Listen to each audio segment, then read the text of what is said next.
So, you want to know about Dragons of Stormwreck Isle, but don't have time to read the book or never learned to read in the first place. Well, then let me explain it as quickly as I can. Spoilers? Obviously. Introduction. Long ago, the dragon Sharuth was swirled in the ocean by some metallic dragons. She did not take kindly to this and made Stormwreck Isle out of her fiery rage. Other dragons then came to Stormwreck Isle to battle over which type of dragon is shinier and gets to hoard the resources from the proletariat. Any dragon killed on the Isle leaves behind a spiritual scar that causes unpredictable magical effects, like shipwrecks or rebellious youth. An unnamed blue dragon tried to harness these scars to do magic stuff. Runara, a named bronze dragon, killed that unnamed blue dragon, creating a new spiritual scar. Runara then became peaceful and started a hermit group, which seems like an oxymoron. Chapter 1. Dragon's Rest. The adventure begins by the player characters rowing their boat gently towards the Isle. They have come here for wisdom, or treasure, or a good nap. Ah, there's some sea zombies. Quick, walk at a moderate pace away from them.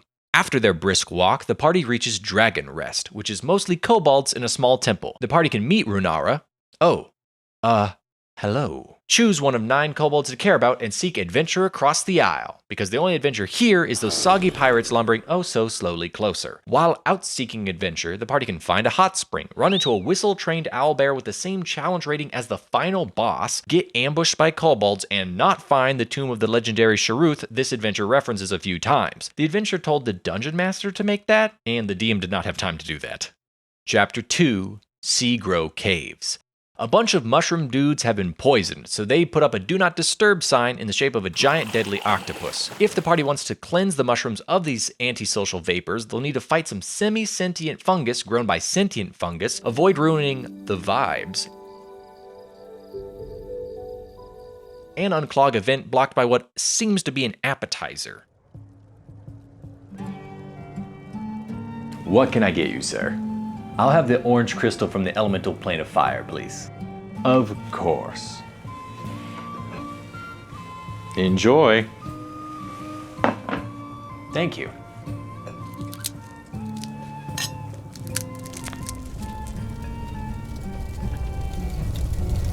I love hot noodles.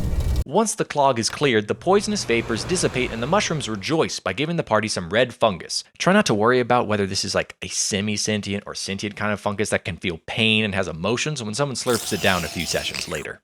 Chapter 3. Cursed Shipwreck. A gold dragon died on a rocky shoal, so now the shoal causes shipwrecks. The shoal could have caused shipwrecks before, since it's made of rocks and sandy ridgelines, but now it really causes them. When the ship Compass Rose wrecked, a priest on board prayed to Orcus, a lord of the undead, to save the sailors. So, the lord of undead made the sailors into undead, which is kind of his entire thing. Now, any ship that wrecks here becomes part of the pirate to soggy zombie pipeline. The party can stop that process by retrieving the Orcus talisman within the Compass Rose, but to do so will require fighting zombies, exploring a conveniently above water Compass Rose shipwreck, and telling a harpy to go cause shipwreck somewhere else. Once the party has the talisman that animated a bunch of dead people, they can bring it to Dragon's Rest and bury it in the graveyard. This is a really good idea with no negative repercussions.